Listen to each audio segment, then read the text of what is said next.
Hola a todos y todas. Continuamos con el ciclo Cartografías de la Universidad en América Latina, organizado por el Programa de Contenidos Transversales Acreditables de Grado de la Facultad de Humanidades y Artes de la Universidad Nacional de Rosario. Hoy tenemos el enorme placer de recibir a Luna Folegati Montenegro y Rodrigo Carmi Bolton desde Chile. ¿Qué tal? Buenos días.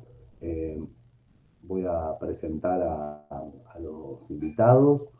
Luna Folegati Montenegro es investigadora de la Universidad Metropolitana de Ciencias de la Educación, historiadora e investigadora feminista, doctora en Filosofía Política por la Universidad de Chile, magíster en Comunicación Política. Sus áreas de desarrollo se vinculan a las temáticas de teoría política e historia contemporánea, particularmente sobre transiciones a la democracia e historia del movimiento feminista en Chile.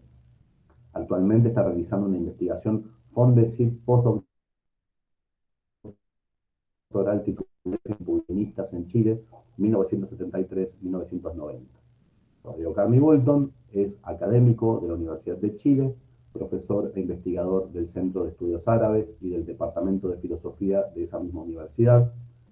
Entre sus últimas publicaciones se destacan Escritos Bárbaros, Ensayos sobre Razón Imperial y Mundo Árabe Contemporáneo, de 2016, Fragmento de Chile, 2019, El Porvenir se hereda, Fragmentos de un Chile sublevado, una topología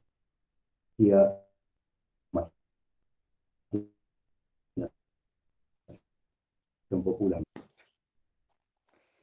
Para comenzar, nos gustaría que nos cuenten sobre el sistema universitario en Chile en las diferentes etapas políticas del país, con respecto a las universidades públicas y privadas, a cómo es su acceso, los créditos, las deudas de los estudiantes, es decir, una especie de genealogía de la universidad en Chile, que como sabemos es diferente del sistema universitario en Argentina, más o menos desde lo que se conoce como la reforma universitaria de los 60 y bueno, la interrupción, con la interrupción democrática, lo que se llama la contrarreforma y así para adelante, y cómo es el sistema universitario hoy en Chile.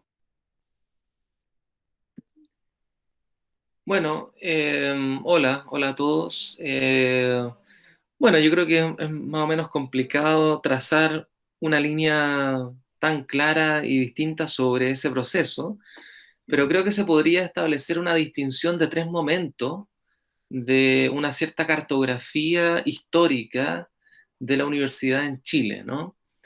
Un primer momento yo creo que correspondería a el momento de la universidad desarrollista, de la Universidad Estatal Nacional, ¿ya?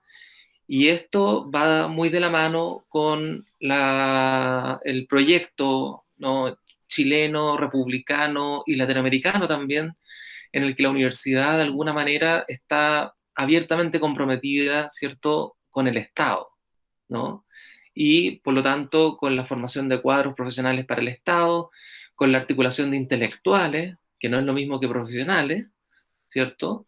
Y con un impulso al desarrollo nacional, básicamente. Un impulso muy importante hacia el desarrollo nacional, ¿no? Es una universidad gratuita, pero al mismo tiempo es una universidad muy jerárquica, particularmente la Universidad de Chile, es una universidad gratuita, pero muy jerárquica, que originalmente responde al modelo de la Universidad Imperial Napoleónica, ¿ya? Donde, como seguramente alguno de los auditores sabrá, ¿cierto?, la Universidad Napoleónica tenía como misión la formación de profesionales y por así decirlo, la inspección, ¿cierto?, y la vinculación con la educación.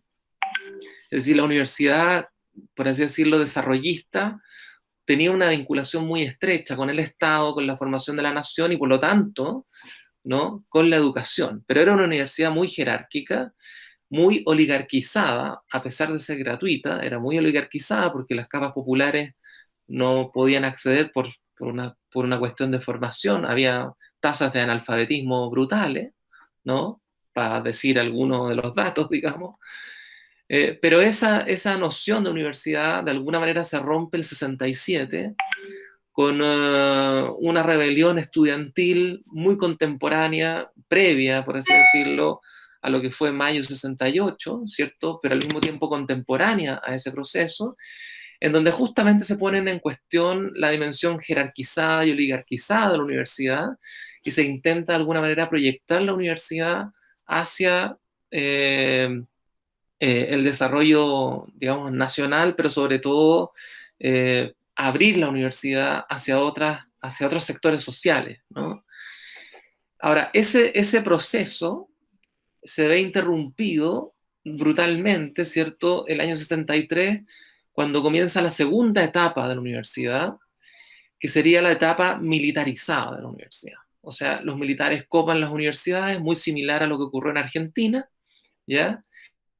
Pero todavía los militares no establecen las reformas que van a comenzar a tener lugar desde principios de los años 80, que son reformas neoliberales y que van a dar lugar, ¿cierto?, al tercer momento de la universidad.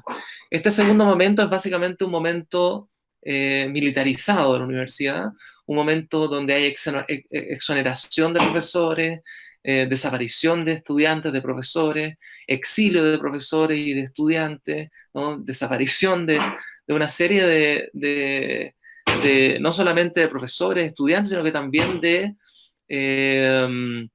departamentos de estudio, ¿no? Y de centros de estudio muy específicos, por ejemplo, el Centro de Lenguas Rusas, ¿ya? O el proyecto de establecer un centro de estudios mapuche, ¿no? Todo eso se fue, digamos, se fue destruyendo en último término. Pero a diferencia de lo que ocurrió en gran parte en la dictadura argentina, donde en la dictadura argentina muchos militares construyeron universidades estatales, ¿no? Estoy pensando en la Universidad de La Plata, por ejemplo, si no me equivoco, ¿no? Y otras universidades, ¿ya? Que armaron universidades estatales, ¿no? Los militares controlaron las universidades, purgaron la universidad, ¿ya? Y establecieron las condiciones de posibilidad para el tercer momento de la universidad, que es el momento neoliberal de la universidad, que se cristaliza legalmente en 1981 con la ley, con la ley de universidades de 1981, y que establece básicamente dos cuestiones que me parecen que son centrales. La primera es el fomento a la universidad, a la privatización de la universidad y de la educación superior. O sea, no existía hasta ese minuto la universidad privada como institución, ¿ya? Y eso comienza en 1981. Comienzan a aparecer las primeras universidades privadas, ¿no?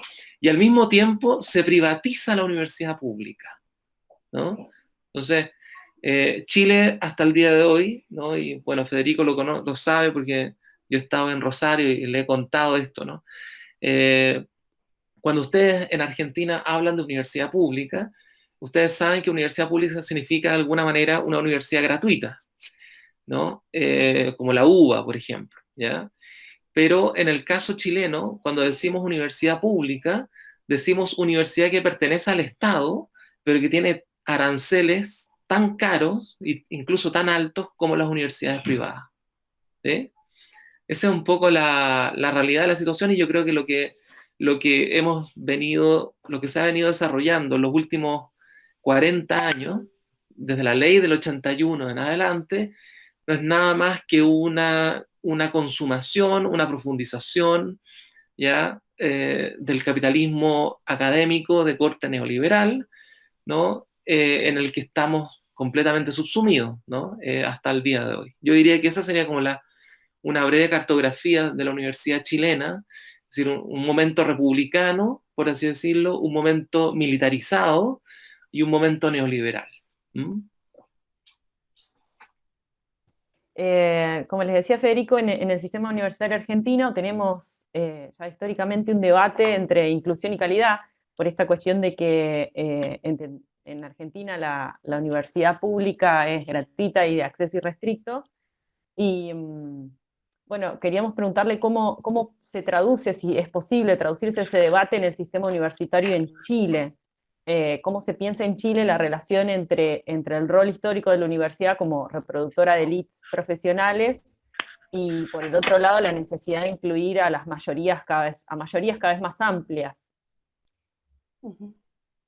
Bueno, y por otro lado, un poco en ese mismo eje de la pregunta, ¿por qué ustedes consideran que sería importante que haya universidades públicas, gratuitas y de acceso irrestricto en sociedades democráticas? Bien. Gracias, María Emilia. Voy a referirme a un punto anterior, quizás también a lo que estaba planteando un poco Rodrigo, como para continuarlo con el comentario que estaba haciendo. Y creo que uno de los, podríamos decir, cruces o tensiones más significativas que vivió esta como suerte de genealogía de la universidad durante el siglo XX en Chile ha sido la problemática de lo público-privado. Y hay una tercera categoría que en el caso del sistema universitario chileno también implica, que son las universidades públicas, perdón, universidades privadas con un interés público, que es como otro tipo de construcción universitaria, que son aquellas que tratan un poco de desmarcarse del interés educativo vinculado más que nada al financiamiento y a la forma empresa de la universidad, pensando en el lucro, y tienen como un interés de desarrollar digamos, un espacio de pensamiento, reflexión, etcétera. Por lo general son universidades que fueron asociadas al mundo público, pero que tenían una base privada o, por ejemplo, vinculadas a un pensamiento masónico u otro tipo de líneas, como por ejemplo la Universidad de Concepción en Chile o la Universidad de la Frontera, que no necesariamente fueron universidades que eran netamente públicas, pero que tuvieron ese lugar de tratar de ocupar a comienzos del siglo XX, estoy pensando en la década del 30 y el 40, un lugar donde la Universidad de Chile, al estar centrada y estar como territorialmente en el espacio de la región metropolitana, no alcanzaba a cumplir esa función de promoción de la educación en otros sectores de nuestro país. Y en ese caso, la tensión entre lo público y privado con la reforma y la Ley General de Universidades de 1981, lo que hace es afiatar el modelo de la privatización y la financiarización de la educación desde un punto de vista donde los filtros de ingresos se fortalecen, y en eso, más que, y ahí es como yo creo que una de las diferencias más importantes con el caso argentino, que la forma en la cual existen los mecanismos de ingreso a las universidades ha sido un lugar y un territorio de conflicto, tensión, exclusión y jerarquización para los accesos a la universidad.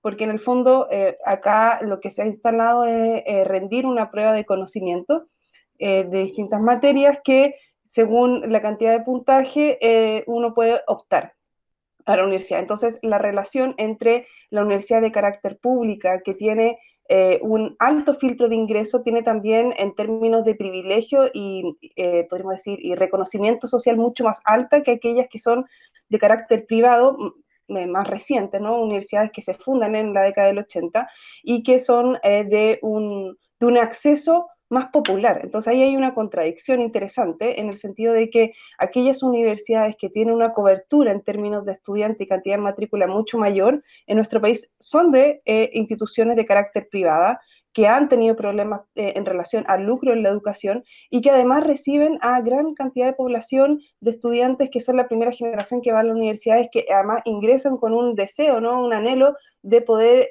tener un proceso de formación profesional, pero que al momento de egresar y de enfrentarse en el mundo laboral están en una condición tanto de formación académica como también de competencia con los otros profesionales que está absolutamente desmejorada. Entonces se replica una diferencia desde el punto de vista de la construcción de clases sociales que la universidad refuerza en nuestro sistema actual. Entonces, desde ese punto de vista, la calidad es un tema que está asociada a las instituciones de alta digamos, de alto prestigio social, como la Universidad Católica, que es de carácter privada, pero también de larga data, la Universidad Católica de Chile, la Universidad de Chile, la Universidad de Concepción, que tienen un ámbito de renombre a nivel nacional importante, versus aquellas otras que son de la década del 80, que son bastante más, digamos, nuevas, y que muchas de ellas están enfocadas a otro público de estudiantes. Entonces, la calidad es una cuestión que fue posicionada por el movimiento estudiantil de comienzos del año 2000, desde el mochilazo, que fue uno de los primeros momentos donde se tematiza el cuestionamiento a las formas en que se pensaba el acceso a los beneficios gratuitos en tanto que estudiante, por ejemplo, el pase escolar, pagar un valor menor por el hecho de ser estudiante, el año 2001, y luego el año 2006 con la Revolución Pingüina y con un cuestionamiento a la calidad de educación, en este caso secundaria, que había sido también basada en relación al problema del subsidio a la demanda, o sea que básicamente se había privatizado fuertemente la educación secundaria y se había desresponsabilizado al Estado en la función de la educación. Y el año 2011, con el movimiento estudiantil universitario, se cuestiona entonces, y yo creo que la fortaleza de eso es poder reconocer cómo existe una trenza, ¿no?, entre tres problemas que son clave en este sentido, que sería el lucro de la educación, la calidad y el problema del acceso. Es decir, está aparejada de que las universidades, por los ritmos propios del neoliberalismo y las formas de acumulación en el ámbito académico, han llevado a que las universidades tengan que ampliar su matrícula, mermar en la calidad de formación de los estudiantes, generar procesos de contratación de docentes bajo condiciones de precarización y flexibilidad laboral, y todo ello claramente influye dentro de este ámbito de la calidad. Entonces, la inclusión se da por esas otras vías, diría, como para resumir, por vías que son más bien propias de las dinámicas neoliberales, lo que es complejo, y se replica una jerarquización y vamos a decir, las instituciones de carácter de prestigio que educan a las clases altas de nuestro país. Y por otra parte, a no ser de que sea con base al mérito, ¿no?, al mérito y de ciertos colegios públicos que pueden formar estudiantes que vienen de clases populares, pero que ingresan bajo una condición de excelencia en la universidad es buena. Y por otra parte, hay un punto que no puedo dejar de referirse, que me pone un poquito, pero tiene que ver con la inclusión de las mujeres, ¿no? Yo creo que es un punto fundamental. Que yo creo que toda esta genealogía que planteaba Rodrigo también tiene como un lugar, un cruce, una tensión transversal, que es el ingreso y la permanencia de las mujeres en las universidades, que se inaugura a finales del siglo XIX con el decreto Munática en Chile, que permite el ingreso de las mujeres, pero ese ingreso siempre ha sido en una condición supeditada a las posibilidades mismas del acceso a los procesos de formación, pero también con una universidad que es fuertemente patriarcal, ¿no? Y eso es lo que dicen las estudiantes y lo que decimos las mismas académicas en este ámbito cuando ocurren las movilizaciones del año 2018, que me imagino que vamos a comentar un poquito más adelante. Muchísimas gracias.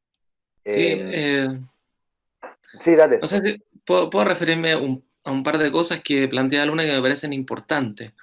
La primera cuestión es que la paradoja que plantea Luna es muy importante, es muy interesante, ¿no?, porque ha dejado de alguna manera a la crítica de la izquierda un poco despoblada, digamos, que es que las universidades privadas, ya, en toda su jerarquía que abarcan distintos estratos sociales, ya, algunas se han convertido en las verdaderas universidades populares, ¿no? Esta es la paradoja, por decirlo de alguna manera, a propósito justamente lo que planteaba Luna de la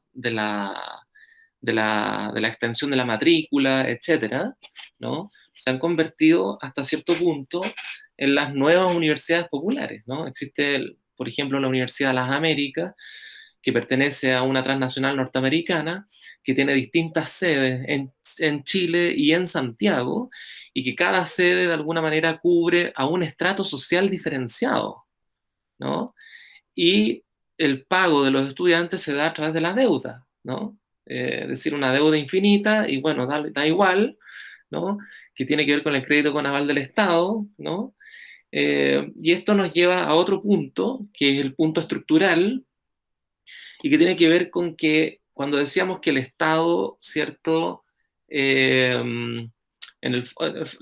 cuando decíamos que la reforma del 81 establece las lógicas neoliberales en la educación superior, y por lo tanto que el Estado deja de financiar a su universidad, que es la Universidad del Estado, en este caso la Universidad de Chile o la Universidad de Santiago, ¿ya? Se dejan de financiar las universidades del Estado, ¿no?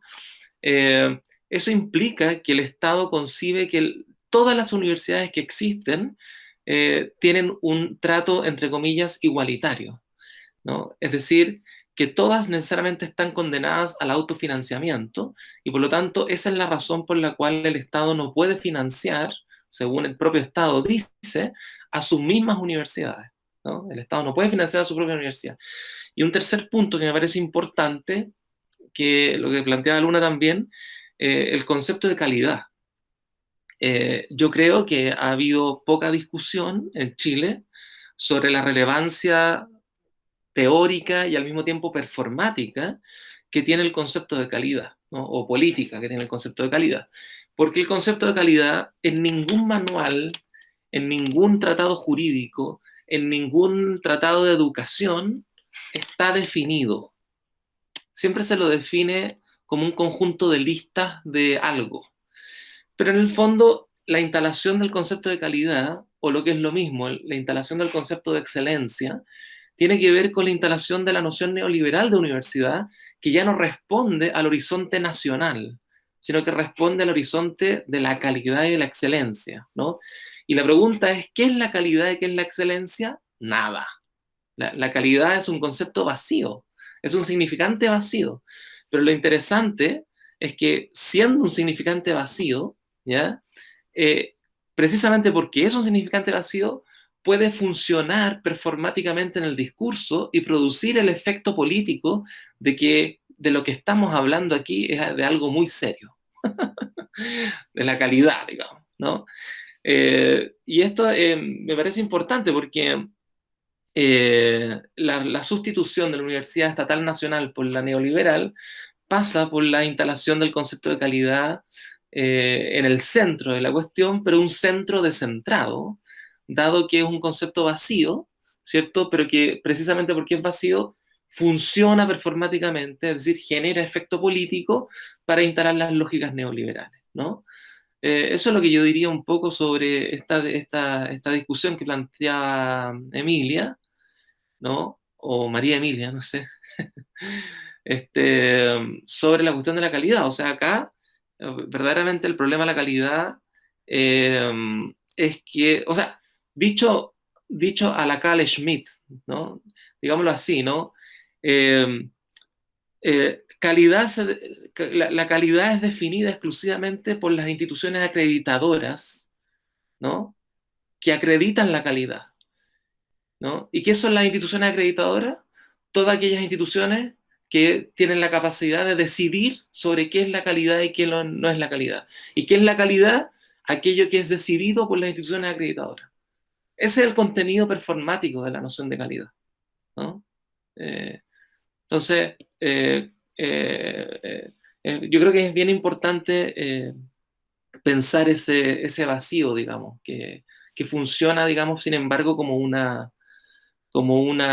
política, ¿no? Como una política de privatización, en el fondo, ¿no?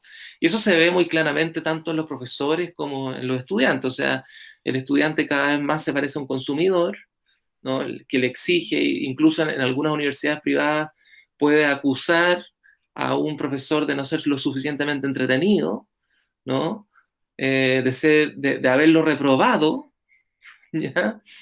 Y en el campo de los profesores también ya no existe la idea de, digamos, en el imaginario, no existe la idea del intelectual, ¿no?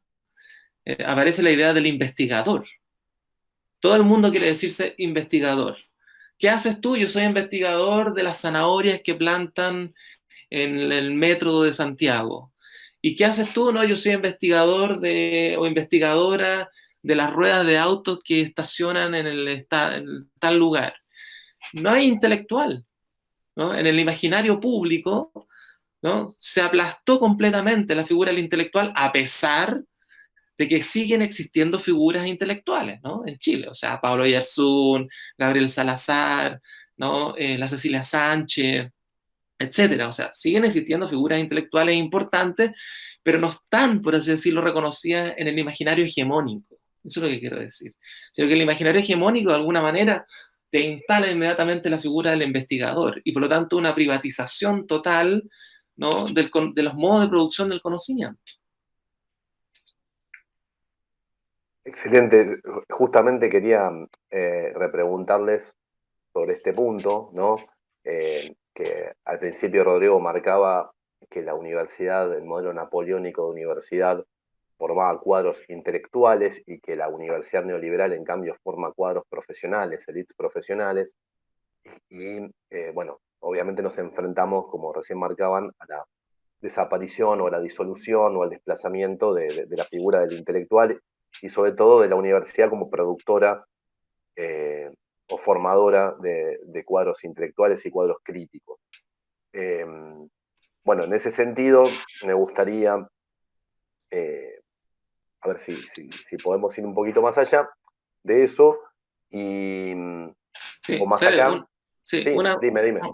No, una sola cosa, un matiz de lo que tú planteabas, que la Universidad Napoleónica, en el fondo, lo que promueve es la formación profesional, pero profesional de carácter estatal, ¿no? El neoliberalismo de alguna manera continúa con esa línea, pero en vez de constituir profesionales de carácter estatal, hace profesionales de carácter privado, ¿no? Es la diferencia, me parece, entre los dos siglos, por así decirlo, que atraviesan la historia de esa universidad, de ese modelo de universidad, ¿no? Claro. Bueno, a propósito de eso, entonces yo les quería preguntar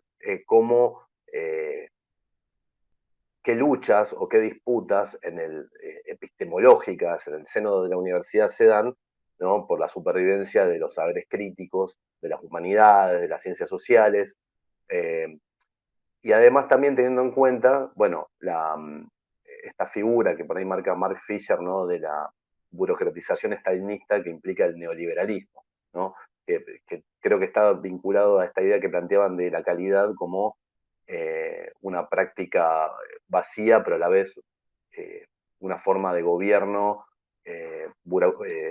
burocratizada que sumerge a los profesores, a los investigadores en una permanente necesidad de estar rellenando formularios y completando, ¿no?, etapas de evaluación permanente.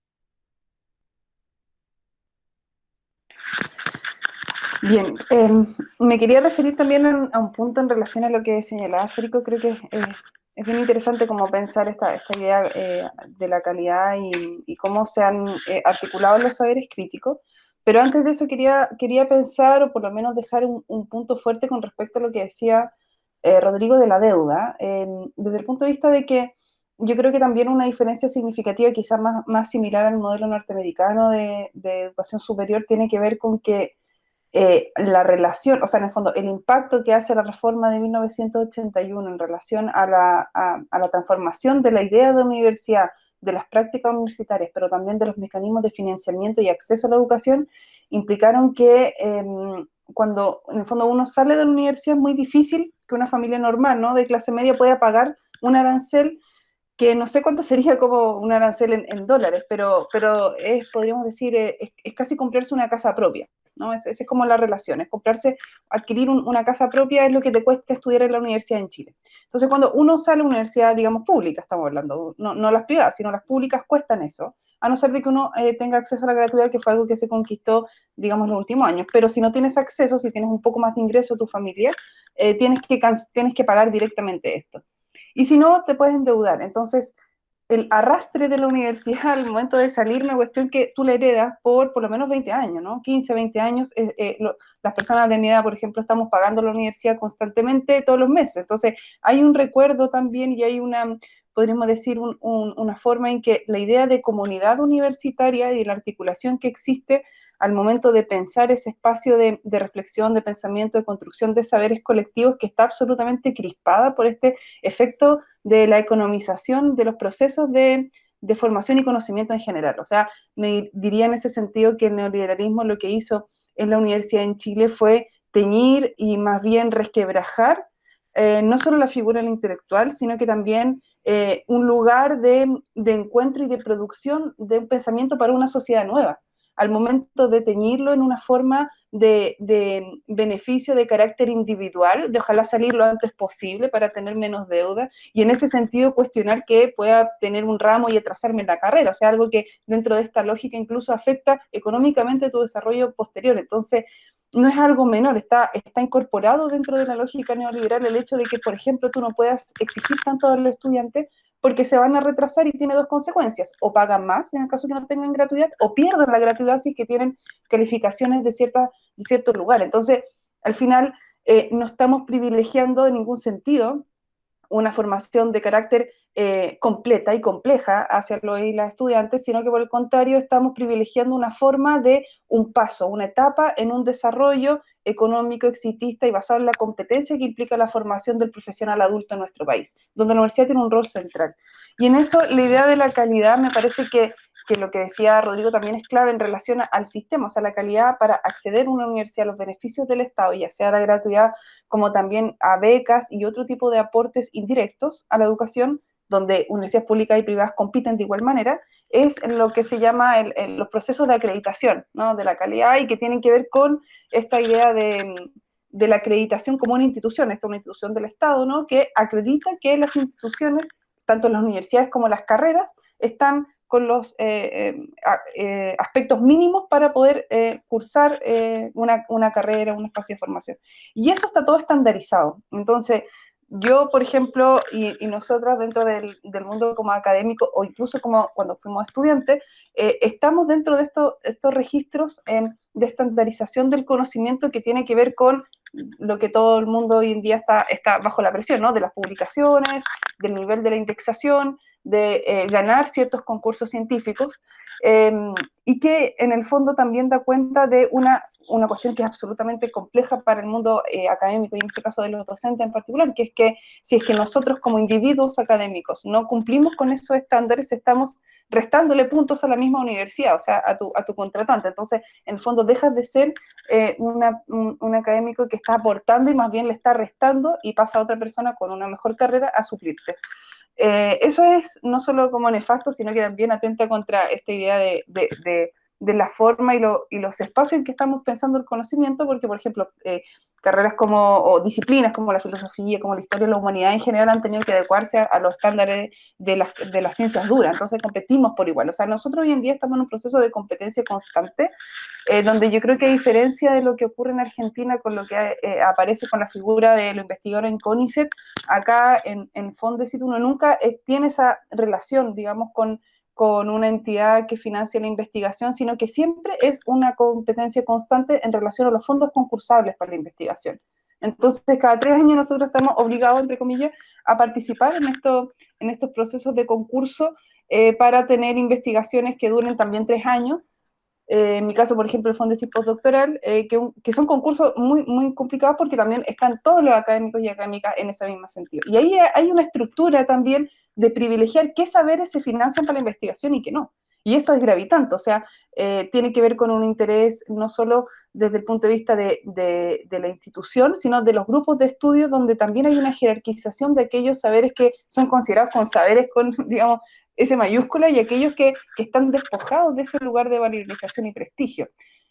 Hoy en día, por ejemplo, en el campo de los feminismos y las teorías feministas, nosotros no contamos con un grupo específico en este lugar que financia la investigación, donde podamos ser evaluadas por nuestras propias pares, sino que estamos en otras disciplinas. Y eso implica que muchas veces los fondos de investigación que postulamos nosotras tengan que ser leídos por gente que no tiene ningún conocimiento en los temas de género. Entonces, obviamente, ahí no van a poder, digamos, evaluar de una forma, yo diría, que nos gustaría, y también a Rodrigo dentro de sus temas, eso también uno lo ve en el campo de la filosofía. Entonces, al final me parece que la idea de dónde están esos saberes críticos, esos saberes, digamos, disruptivos o esas teorías otras, son lugares que siguen estando al margen, no tienen un espacio, yo diría que no hay un nicho, hay una insistencia y hay un interés por parte de ciertos académicos y académicas por mantener una voz crítica, pero eso no está reconocido necesariamente tanto en los lugares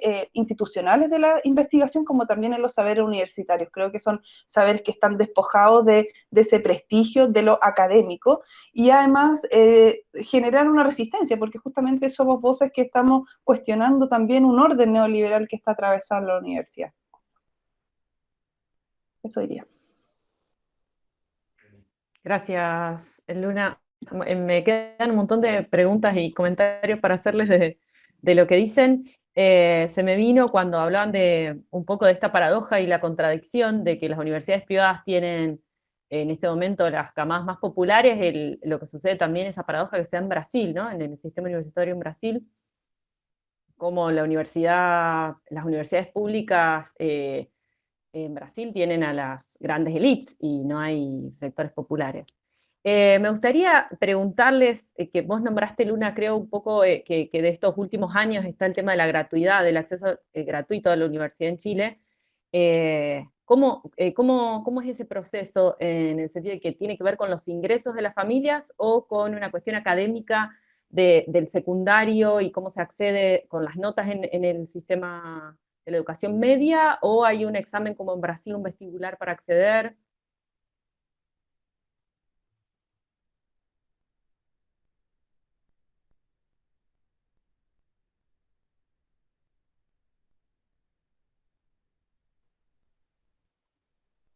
Sí, voy ya. Bueno, yo creo que con la gratuidad, mira, no soy como, no sé cuál es el mecanismo concreto y acá sé grandes generalidades y tiene que ver con que hay una evaluación del nivel socioeconómico de la familia del estudiante que se ingresa con un cierto momento del ingreso a la universidad, eso independiente del filtro de ingreso, o sea, como en el fondo todos los y las estudiantes en Chile tienen que rendir esta prueba de selección universitaria y una vez pasado este primer momento, pueden postular a la gratuidad. La gratuidad uno postula, no es automática, y se evalúa según estos niveles socioeconómicos de la madre, el padre, según las actividades remuneradas que están realizando, y la gratuidad, por tanto, digamos, se tiene que renovar anualmente, lo que implica como todo un proceso y por lo tanto también se puede perder. Entonces, a mí me ha pasado, por ejemplo, que cuando los estudiantes y las estudiantes en Chile pierden un ramo, o sea, no pueden pasar, no pueden pasar de curso, está el temor de que efectivamente puedan perder la gratuidad porque te exige un mínimo de créditos o de cursos que tú tienes que tener anualmente para seguir cursando la carrera. Entonces, uno se puede retrasar, pero no puedes pasar de un cierto límite. Y lo mismo ocurre con la cantidad de carreras que tú puedes optar. O sea, tú no puedes, comillas, ocupar la gratuidad para estudiar muchas cosas, sino es solamente una y durante un determinado periodo de tiempo. Y siempre asociado al nivel socioeconómico. Entonces, esta es una política que está basada en no una gratuidad universal, sino en una gratuidad de carácter focalizada desde el punto de vista de generar una inyección de recursos del Estado para aquellas familias que no tienen la posibilidad de pagar. O sea, siempre se paga. Ese es el punto. No es una gratuidad de carácter universal para todo y todo el estudiante. Y podríamos pensar en que la gratuidad comienza a ser como un derecho para algunas mayorías, digo, de las clases populares, o es una excepción donde hay un estudiante en 50. No, es una mayoría y además acá vuelve a estar la paradoja de que los estudiantes con menos recursos, los estudiantes más pobres, estudian en universidades privadas con una gran cantidad de matrícula. Entonces, como no existe, como decía Rodrigo, un aporte fiscal directo sustantivo para el financiamiento de las universidades estatales, sino que es indirecto, es una proporción. La mayor cantidad de los recursos de la gratuidad va para otras universidades, no para las estatales, en el fondo no para las históricas, entre comillas. Entonces, ahí también hay un punto en que muchas de estas universidades han tenido que adaptarse a los estándares de calidad que exige la gratuidad, porque para que una universidad acceda a la gratuidad tiene que cumplir con estos estándares de acreditación que les decíamos antes, y además tiene que mantenerlos durante el tiempo. Estas evaluaciones son cada X, 4, 6 o 2 años según el número de años que se acredita la universidad. También tiene una doble relación. Entonces, yo diría que son procesos donde se evalúa la institución, donde se evalúan las carreras y donde también se evalúan a los estudiantes desde distintos momentos para acceder a esta gratuidad. Y muchas de ellas se financian hoy en día casi exclusivamente por la gratuidad, pero hay otras que han entrado también en crisis y en procesos complejos de financiamiento porque han tenido que adecuarse a esa diferencia. O sea, no, depende de cada realidad de universidad. Ha variado, en fondo. Muchas gracias. Sí. Yo les quería preguntar ¿no? por esta relación que hay entre esta presión que ejerce la forma gubernamental neoliberal a través, por ejemplo, de la figura del crédito y de la deuda en el campo universitario.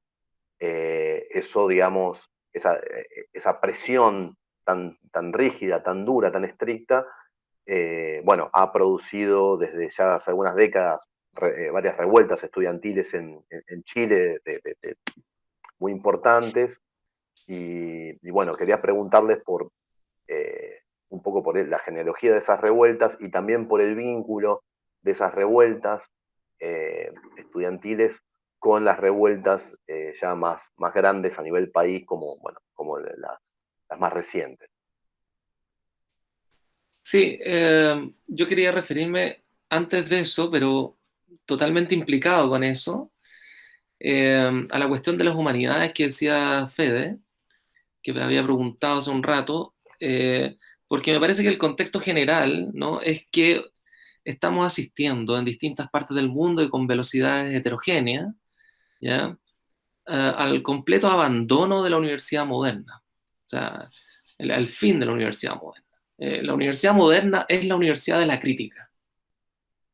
La universidad moderna es la universidad de la crítica, es la universidad de Kant, digamos, del conflicto de las facultades en Kant, donde la filosofía como facultad inferior adquiere un estatuto mayor, ¿no? Y por lo tanto el lugar de la crítica, ¿no? Entonces, el aplastamiento del pensamiento crítico, por un lado, la destrucción, ¿no?, o la introducción de lógicas de gestión y economización al interior del espacio universitario, la focalización de sus políticas, etcétera, tienen que ver, me parece, con la destrucción finalmente de la universidad moderna por un nuevo tipo de universidad que le podríamos llamar la universidad neoliberal o también la universidad cibernética, ¿ya? A propósito de que estamos en este mecanismo virtual, ¿cierto? Pero que implica, entre otras cosas, también el abandono de las humanidades. Y la pregunta es, ¿cuál es la relación entre el fin de la universidad moderna con el abandono de las humanidades? Bueno, la relación es muy estrecha, porque las humanidades, en el fondo, constituyeron, por así decirlo, el vocabulario o el léxico que se constituyó en la República. O sea, la República se constituyó a partir de la gramática de las humanidades, ¿ya?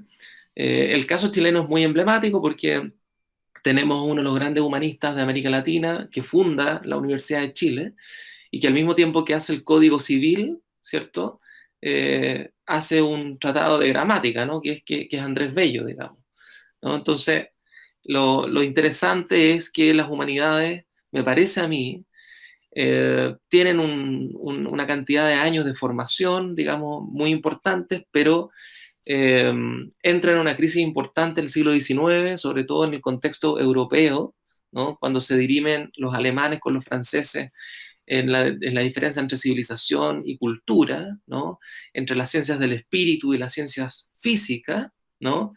Pero esa crisis vuelve a aparecer, ¿cierto?, en el contexto de la imposición del modelo neoliberal, ¿no?, en el momento en que se abandona justamente a la universidad moderna, en la medida en que se abandona el espacio de la crítica, ¿ya? Y eso implica, por tanto,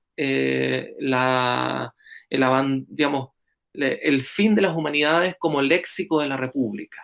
Entonces la pregunta es, ¿qué es lo que viene a sustituir a las humanidades? Dado que el neoliberalismo es sobre todo, como nos dice Foucault, un régimen de verdad. Y si es un régimen de verdad, quiere decir que introduce un léxico, ¿no? Es decir, ya los estudiantes no hablan de curso, hablan de crédito, ¿ya?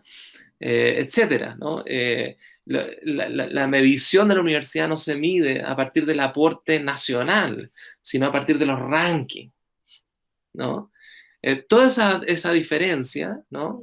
Bueno, hablábamos, ¿no? Ya no en función del problema del desarrollo, sino en función del problema de la calidad, ¿no? Toda esa articulación implica la instalación de un léxico, ¿no? Y me parece que el rol que en otro momento histórico tuvieron las humanidades, y esto es una hipótesis nada más, lo están asumiendo las ciencias gerenciales. O sea, las ciencias gerenciales hoy día son efectivamente las nuevas humanidades, porque son las ciencias y son los saberes capaces de producir nueva subjetividad, ¿no? La subjetividad empresarial, ¿no? La subjetividad, digamos, que se orienta a la optimización permanente, ¿no? Que parte del hecho de la valorización absoluta del capital, etcétera, ¿no? O sea, me parece que las ciencias gerenciales han desplazado a las humanidades porque las humanidades se convirtieron en una especie de pieza de museo, ¿cierto?, que atestigua el léxico de la universidad moderna, de la universidad de la crítica, pero que ya está desplazado. Y eso hace que en distintas partes del mundo las humanidades tengan menos fondos, ¿no? Sean calificadas de inútiles, de alguna manera estén condenadas a convertirse en saberes suntuarios y absolutamente periféricos en la formación de del estudiantado, ¿cierto? Y que finalmente todos se estén interrogando sobre cuáles serían las salidas profesionales, una cosa paradojal, ¿cierto? Para las carreras de humanidades, filosofía, literatura, historia, etcétera, ¿no? Eh, entonces, yo creo que ahí hay un punto que me parece que es bien central, o sea, el fin de la universidad moderna y por lo tanto el retroceso del modo de producción de las humanidades como un modo de producción muy específico que articuló evidentemente a todas las grandes empresas coloniales europeas, ¿cierto? Y que articuló por lo tanto al léxico de la República, ¿no? Y del Estado-Nación, ¿no? O sea, las humanidades fueron encargadas de articular los mitos del Estado-Nación, o sea, recuerden ustedes, por ejemplo, Fichte, ¿no? En el discurso a la nación alemana, ¿cierto? Está creando la idea de que el lenguaje alemán tiene una originalidad que lo vuelve completamente distinto al lenguaje eslavo, ¿no? Entonces, el mito nacional se crea con las humanidades. Entonces, no es que las humanidades sean lindas y sean buenas, etc. La humanidad, como todos saben, lleva consigo una historia de sangre, una historia sangrienta, ¿no? Pero la cuestión ahí de fondo es por qué las humanidades que llevan esa historia sangrienta, ¿no? ¿Qué ha reemplazado a esas humanidades hoy? Y me parece que lo que ha reemplazado, ¿no? Precisamente en su vocación sangrienta, ¿no? Ha sido las ciencias gerenciales, ¿no? Las ciencias gerenciales hoy día son justamente las que articulan el léxico, ¿no? Ya no de la República, porque a nadie le importa la República, pero sí de la sociedad global, ¿no? Innovación, proyecto, qué sé yo, capital humano avanzado, toda la introducción, crédito, ¿cierto? Toda la introducción del léxico y del régimen de verdad está ahí.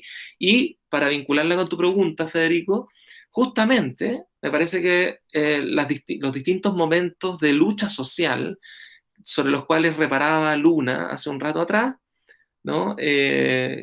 Donde uno de los momentos más importantes, evidentemente, es el momento feminista, pero también, finalmente, el octubre del 2019, ¿ya? Es un conjunto de luchas que, por un lado, se despliegan desde la universidad, pero que sobre todo tienen un componente social irreductible a la propia universidad y que desafían, ¿no? Me parece a mí, al propio régimen de verdad instalado por la universidad, que es el régimen neoliberal, ¿no? Si la universidad es la que ha instalado el régimen neoliberal finalmente, ¿no? Y habría que decirlo, un pequeño detalle a modo de nota a pie de página, que las universidades privadas, como bien decía Luna, no se financian solamente con los aranceles que cobran a los estudiantes, también se financian por el Estado, dado que el Estado establece una relación de igualdad entre todas las universidades, sean del Estado o no, ¿no? Y por lo tanto, los aportes estatales van en todas las direcciones, lo cual significa que las universidades privadas, ¿no? Que en su mayoría representan a grupos de poder muy específicos dentro de la sociedad chilena, la Universidad de Opus Dei, la Universidad de los partidos de derecha, ¿no? Las universidades más liberales de los partidos de derecha, ¿no? Qué sé yo, la Universidad Masónica, como decía Luna, ¿cierto? O la Universidad, qué sé yo, de ningún grupo específico, pero de las grandes transnacionales, como el caso de Loret, por ejemplo, el caso de la Universidad de las Américas, ¿no? Pero las universidades privadas se convirtieron en espacios, ¿no? De intelectuales orgánicos hasta cierto punto, ¿ya? Y eso ha permitido que la universidad privada sobreviva y de alguna manera en su función pública, ¿ya? Venga a desafiar la hegemonía que ha tenido tradicionalmente la Universidad de Chile, que se llama Universidad de Chile porque era la Universidad de Chile, digamos, ¿ya? O sea, la Universidad Nacional, por así decirlo, ¿ya? Bueno, con eso quizás quería terminar, digamos, o sea, la aparición de la revuelta o del partido octubrista, para llamarle bajo una paráfrasis de Tikkun, ¿ya? El partido octubrista en Chile, lo que desafía es justamente el régimen de verdad neoliberal, eso es lo que está en juego, ¿no?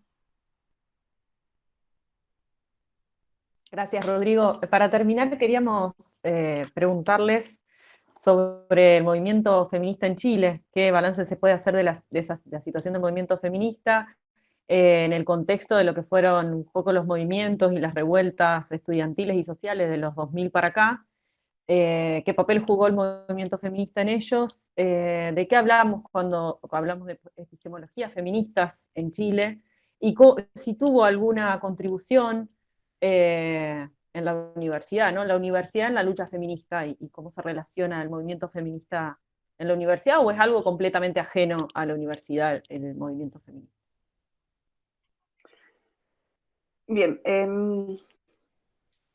creo que es interesante la pregunta porque justamente, y esta es una perspectiva como que podemos tener distintas como acercamientos a dónde surge el movimiento feminista en Chile, pero también es algo que hoy en día lo vemos a nivel internacional. O sea, hay dos situaciones. Yo creo que el momento en que surge en Chile y el lugar donde se activa una conciencia de carácter feminista en términos de una crítica a ciertas condiciones estructurales de desigualdad, de dominación, de explotación desde el punto de vista de género, tiene como un nicho, es el espacio universitario en términos de cómo allí se empieza a vislumbrar una crítica a los procesos de masculinización de la política universitaria.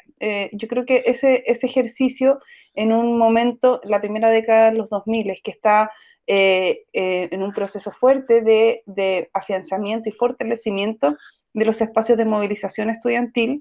Digamos que todos estos cambios también tienen un fuerte antecedente en las movilizaciones estudiantiles. Los cambios me refiero también incluso al estallido, o sea, creo que eso es un antecedente relevante, como un amplio marco social vuelve a activar la idea de un movimiento social. El movimiento social en Chile se activa, ¿no es cierto?, a partir del surgimiento del movimiento estudiantil, como yo decía, 2006, 2011. Y en ese contexto las estudiantes participan de igual manera en los procesos de organización colectiva, pero en una condición secundaria. Entonces, en esa crítica que empieza a surgir en los mismos colectivos y espacios de organización feminista estudiantil, donde también surgen las fuerzas que hoy en día están disputando en términos de la configuración política de la izquierda, el Frente Amplio, ¿no? Tiene su antecedente y sus bases en términos de conformación de los grupos que lo configuran en el movimiento estudiantil también. Entonces estamos hablando de que también es un pensamiento político que se cataloga como novedoso y que tiene sus raíces en estos procesos de politización que se dan en la universidad, lo que es interesante también. Pero en una universidad y en un pensamiento político que va en contra o cuestiona profundamente estas características de carácter neoliberal y también la forma de cómo se ha estructurado la política tradicional de carácter concertacionista o transicional, de la transición en Chile. En ese cuestionamiento surge también el feminismo como una crítica de que no podemos seguir replicando ciertos estándares y ciertas, digamos, formas como se ha manifestado este pensamiento político tradicional. Y ahí hay una proliferación de agrupaciones que, bajo la figura de las secretarías de género o las vocalías de género en las universidades, empiezan a problematizar la cuestión de la sexualidad, de la identidad y del género entre los estudiantes. Entonces, hay un momento en el año 2011, 12, 13 y en el año 2014 que se grafica con el primer encuentro por una educación no sexista en las universidades, en la Coordinación Nacional de Universidades a nivel de estudiantes, que es la CONFECH, llama este encuentro, y ahí hay un momento en que se le pone nombre, ¿no? Se visualiza que en el fondo todas estas demandas que apelan a las mujeres en el contexto educativo también tienen una salida reivindicativa, que es la educación no sexista, y por lo tanto ello empieza también a denunciar y a visibilizar las situaciones de violencia que estaban aconteciendo en los campos universitarios. Entonces, para mí, por lo menos, la relación es bastante directa y hay un ejercicio de punta de lanza, no solamente con el feminismo como perspectiva político-ideológica que se desarrolla en tensión con el movimiento estudiantil, sino que también con un cuestionamiento profundo de las prácticas heterosexistas y de carácter heterosexual, ¿no es cierto?, la norma que estaba ahí impregnándose. Entonces también es un movimiento que configura nuevas identidades sexuales y que las visualiza y las politiza en esta ola, que tiene como digamos, visualización más efectiva y más tangente lo que va a ser el movimiento feminista estudiantil de mayo del 2018, que tiene como lugar de irrupción el cuestionamiento de los casos de acoso y abuso sexual en los contextos universitarios, en los campos universitarios. Entonces, ahí, digamos, se toma forma, y yo creo que aparece un momento sustantivo en que el movimiento feminista no solamente se transversaliza a nivel nacional en los distintos espacios educativos, sino que también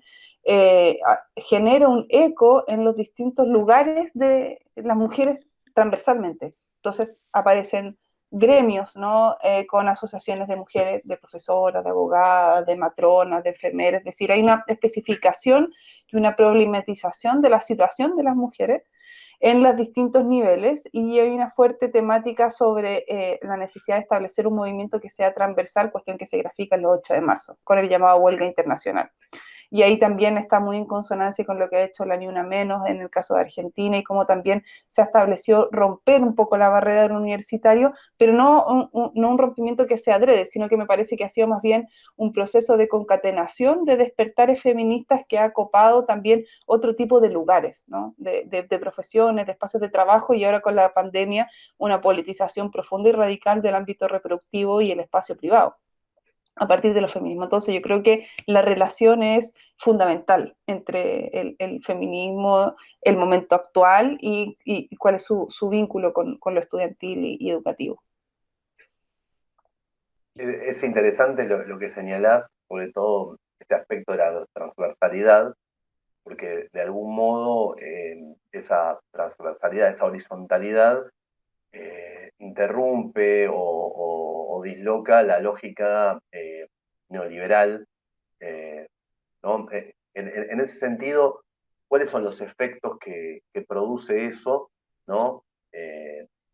Con respecto, ¿no?, a las formas pastorales de las cuales estábamos hablando, que son hegemónicas en la universidad?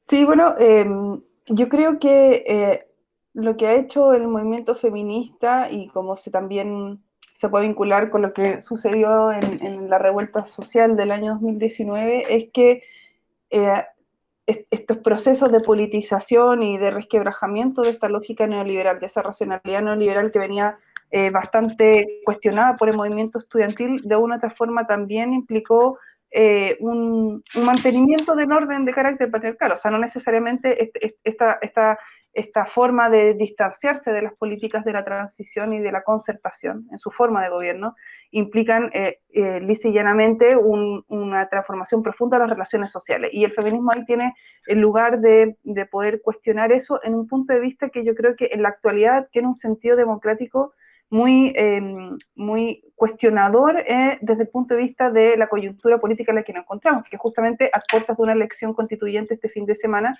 donde se exige, ¿no es cierto?, por parte del movimiento feminista, la paridad, cuestión que se cumplió finalmente. O sea, va a ser una asamblea, un proceso constituyente de carácter paritario, y en ese lugar esperamos que las feministas que puedan acceder a la constitución, ¿no?, o sea, que sean constituyentes, puedan también portar esa crítica radical a poner una subversión de un cierto orden político que ha sido marcadamente masculino y universal. ¿Y en qué sentido? No solamente señalar cuestiones radicales que tienen que ver con el reconocimiento de las tareas de los cuidados, derechos sexuales y reproductivos, o la problematización de la necesidad de visualizar la violencia de género en carácter integral, que son como demandas históricas del movimiento, sino que también la posibilidad de problematizar qué es una comunidad y cómo se construye políticamente aquello que es lo político. Y ahí el feminismo tiene una base radicalmente democrática, en el sentido de que no solamente abogamos por una inclusión, sino que señalamos que la construcción republicana se basa en una exclusión.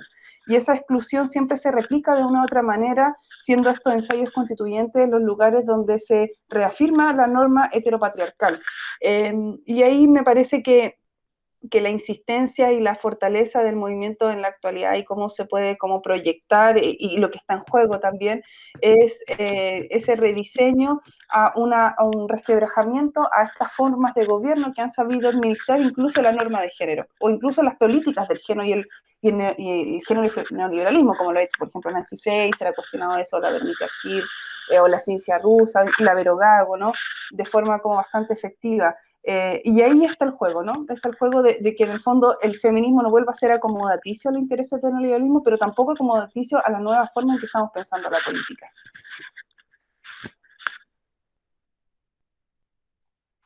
Rodrigo Luna, queremos agradecerle muchísimo la participación y el diálogo con nosotros para este intento de pensar y repensar y seguir pensando esta cartografía de la universidad en América Latina. Así que nos despedimos y les damos la palabra por si quieren cerrar, Rodrigo.